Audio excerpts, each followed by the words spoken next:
ZEE5 ಇರುವಾಗ ನೀವು ನಿಮ್ಮ ನೆಚ್ಚಿನ ಶೋಗಳನ್ನ ಎಂದಿಗೂ ಮಿಸ್ ಮಾಡಿಕೊಳ್ಳುವುದಿಲ್ಲ. ಅದು ಸಂಪೂರ್ಣ ಉಚಿತವಾಗಿ.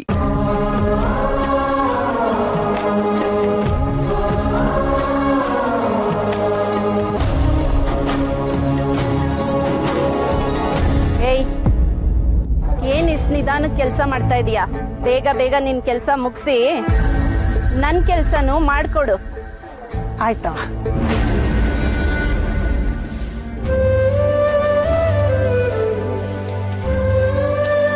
ಶಾರದಾ, ಸಾಹೇಬರು ಕರೀತಿದ್ದಾರೆ, ಬಾ.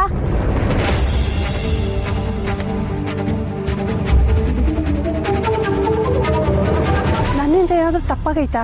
ಅದೆಲ್ಲ ನನ್ಗೆ ಗೊತ್ತಿಲ್ಲ, ಸಾಹೇಬರು ಕರೀತಿದ್ದಾರೆ, ಬಾ ಅಮ್ಮ. ಶಾರದಾ,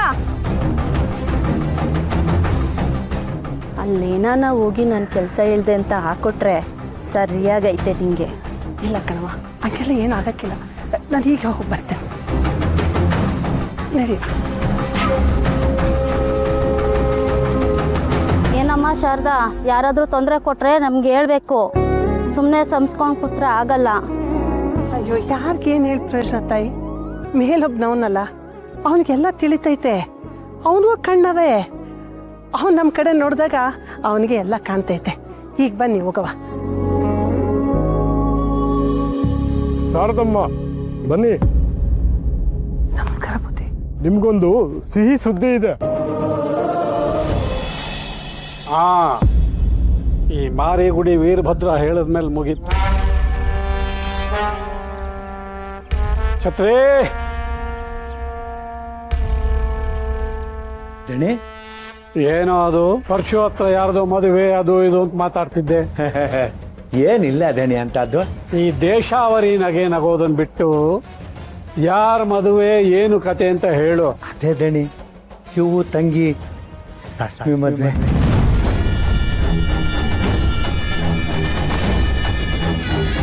ನನ್ನ ಮನೆ ಮದುವೆ ಮುರಿದು ನನ್ನ ಮಗಳನ್ನೇ ಮದುವೆ ಆದ. ಊರ್ ಜನರ ಮುಂದೆ ಓಡ್ ಹೋಗಿ ನನ್ನ ಮರ್ಯಾದೆ ತೆಗೆದ. ಮತ್ತೆ ನನ್ನ ಮನೆ ಬಾಗಿಲಿಗೆ ಬಂದು ನನ್ನ ಸರಿಸಮನಾಗಿ ಕೂತ. ಮೂಲೆಯಲ್ಲಿ ಇರಬೇಕಾದ ಕಸ ಅವನು.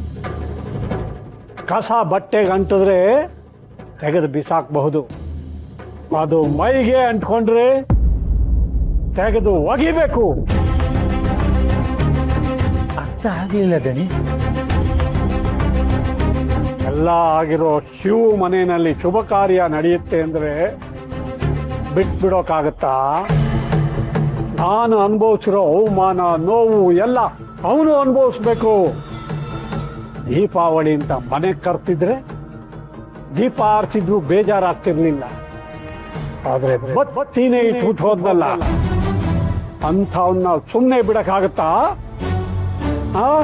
ದಣಿ, ಚಿಕ್ಕವರೆಲ್ಲ ಜೊತೆಯಾಗಿದ್ರು ಅಂತ ಕೂಸಿಗಂಗೆ ಮಾಡೋನೆ ಅನ್ನಿಸಿದೆ. ಅದು ಬಿಟ್ಟು ಬೇರೆ ಟೈಮ್ನಾಗೆ ನೀವು ಅಂದ್ರೆ ಪ್ರಾಣ ಬಿಡ್ತಾನಲ್ಲ ದಣಿ. ತಲೆ ಬಗ್ಗಿಸ್ಕೊಂಡು ಹೋದ್ವಿ ಅಂತ ಶಾನುಭೋಗ ಕಂದಾಯ ತಗೊಳ್ದೆ ಇರ್ತಾನೇನು? ಆ ಶಿವು ನನ್ನ ಕಾಲ್ಗಾದ್ರೂ ಬೀಳಲಿ, ನನ್ನನ್ನ ತಲೆ ಮೇಲೆ ಹೊತ್ಕೊಂಡು ಮೆರ್ಸಾದ್ರೂ ಮೆರೆಸ್ಲಿ, ಅವನ ಕ್ಷಮೆ ಇಲ್ಲ. ಬತ್ತಿರೋ ಕೆರೆನಲ್ಲಿ ಬದನೆ ಬಿತ್ತರೆ ಅದು ಕದನಕ್ಕೆ ಮೂಲ. ಈ ಮದುವೆ ಅದು ಹೇಗಾಗುತ್ತೋ ನಾನು ನೋಡ್ತೀನಿ.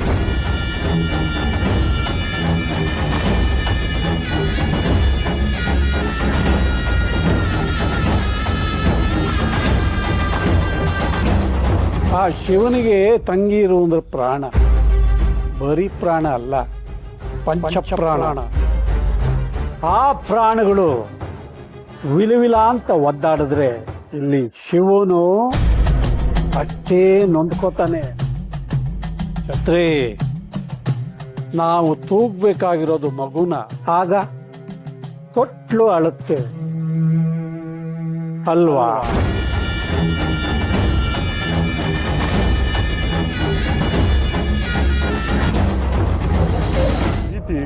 ನಮ್ಮ ಜೈಲಿನ ಕಾನೂನು ಮತ್ತು ವ್ಯವಸ್ಥೆಗಳನ್ನು ನೀವು ಪಾಲಿಸೋ ರೀತಿ ಇದೆಲ್ಲವನ್ನು ಪರಿಗಣಿಸಿ ಈ ವರ್ಷದ ಸನ್ನಡತೆಯ ಕೈದಿ ಅಂತ ನಿಮ್ಮನ್ನ ಘೋಷಿಸಲಾಗಿದೆ.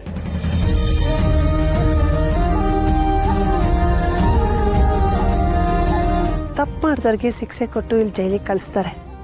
ಇಲ್ಲಿಗೆ ಬಂದು ಅದೇ ತಪ್ಪು ಮಾಡಿದ್ರೆ ಕಾನೂನಿಗಾಗ್ಲಿ ನಿಮ್ಗಾಗ್ಲಿ ಏನು ಬೆಲೆ ಕೊಟ್ಟಂಗಾಯ್ತದೆ ಬುದ್ಧಿ. ನೀವು ನಮ್ಗಿಲ್ಲಿರೋ ಜಾಗ ಕೊಟ್ಟು, ತಿನ್ನೋಕೆ ಅನ್ನ ಕೊಟ್ಟು, ಉಟ್ಕೊಳ್ಳೋಕೆ ಬಟ್ಟೆ ಕೊಟ್ಟು, ತಂದೆ ತಾಯಿಗೆ ನಮ್ಮನ್ನು ಕಾಯ್ತೀರ. ಇಲ್ಲಿ ನಮ್ಮ ಜೊತೆಲಿರೋರು ನಮ್ಮ ಕಷ್ಟ ಸುಖ ಹಂಚ್ಕೋತಾರೆ. ನಿಮಗೆ ಅವ್ರಿಗೆ ಅನ್ಯಾಯ ಮಾಡೋಕ್ಕಾಯ್ತದ ಬುದ್ಧಿ? ತಪ್ಪಾಗಿ ನಡ್ಕೊಳಕ್ಕಾಯ್ತದ? ಭಗವಂತ ಕೊಟ್ಟರೆ ಈ ಬದುಕಲ್ಲಿ ನ್ಯಾಯ ನೀತಿಯಿಂದ ಸಂದಾಗಿ ಬದುಕಬೇಕು ಅಲ್ವಾ ಬುದ್ಧಿ? ಈ ಬುದ್ಧಿನೇ ನಮ್ಮ ಅಧಿಕಾರಿಗಳಿಗೆ ಇಷ್ಟ ಆಗಿ ಚರ್ಚೆ ಮಾಡಿ ಈ ವರ್ಷದ ಸನ್ನಡತೆಯ ಕೈದಿ ಅಂತ ನಿಮ್ಮನ್ನ ಘೋಷಿಸಲಾಗಿದೆ. ನಮ್ಮ ಜೈಲು 75 ವರ್ಷ ಪೂರೈಸಿರೋ ಖುಷಿನಲ್ಲಿ ಕೆಲವು ಸನ್ನಡತೆ ಇರುವ ಕೈದಿಗಳನ್ನ ಬಿಡುಗಡೆ ಮಾಡಬೇಕು ಅಂತ ನಿರ್ಧಾರ ಮಾಡಿದ್ದೀವಿ. ಇನ್ನು ಕೆಲವೇ ದಿನಗಳಲ್ಲಿ ನಿನ್ನನ್ನ ಬಿಡುಗಡೆ ಮಾಡ್ತೀವಿ. ನಿನ್ನ ಮನೆಗೆ ನೀನು ಹೋಗ್ಬೋದು.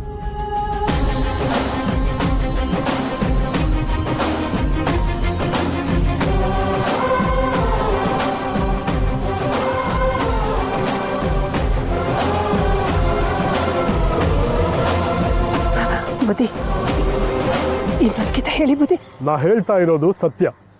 ನಿನ್ನನ್ನ ಬಿಡುಗಡೆ ಮಾಡ್ತಾ ಇದ್ದೀನಿ.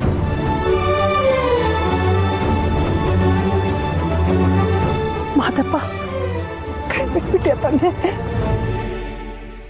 ಬುದ್ಧಿ, ನಾನು ಯಾವಾಗ ಹೋಗ್ಬೋದು ಮನೆಗೆ? ಡೇಟ್ ಇನ್ನೂ ಅನೌನ್ಸ್ ಆಗಿಲ್ಲಮ್ಮ, ಆದ್ರೆ ಆದಷ್ಟು ಬೇಗ ನಿನ್ ಬಿಡುಗಡೆ ಆಗುತ್ತೆ. ಆಯ್ತು ಬುದ್ಧಿ. ಬುದ್ಧಿ, ಹೊರಗೆ ಹೋಗಕ್ಕೆ ಇನ್ನು ಎಷ್ಟು ವರ್ಷ ಆಯ್ತದೋ ಅಂತ ಕಾಯ್ತಾ ಇದ್ದೆ ಬುದ್ಧಿ. ನನ್ನ ಆಸೆ ಇಷ್ಟು ಬೇಗ ನೆರವೇರುತ್ತೆ ಅಂತ ನಂಗೆ ಗೊತ್ತಿರಲಿಲ್ಲ. ನಿಮ್ಮ ಋಣನ ನಾ ಹ್ಯಾಂಗೆ ತೀರಿಸ್ಲಿ ಬುದ್ಧಿ? ನಾನು ಹ್ಯಾಂಗೆ ತೀರಿಸ್ಲಿ? ಸಂತೋಷ ಪಡೋ ಸಮಯದಲ್ಲಿ ಕಣ್ಣೀರು ಯಾಕಮ್ಮ?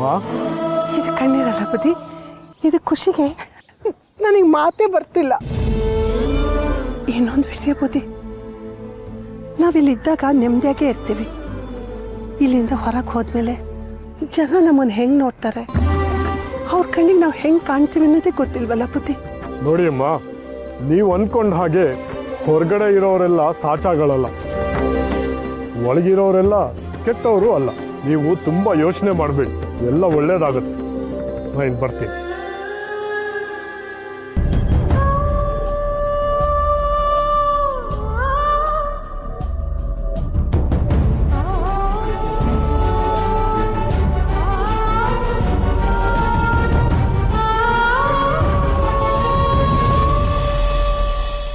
ಮುಂಜಾನೆ ಮೂಡಿದರೆ ಮೈ ತುಂಬ ಕೆಲ್ಸಗಳೇ, 3 ಹೊತ್ತು ಊಟ ಹುಡ್ಕೋ ಆಟ ಇದಣ್ಣ, ನಗ್ನಗ್ತ ಕಣ್ಣೀರ್ ಹಾಕೋ ಡ್ರಾಮಾನೇ ಜೀವನ.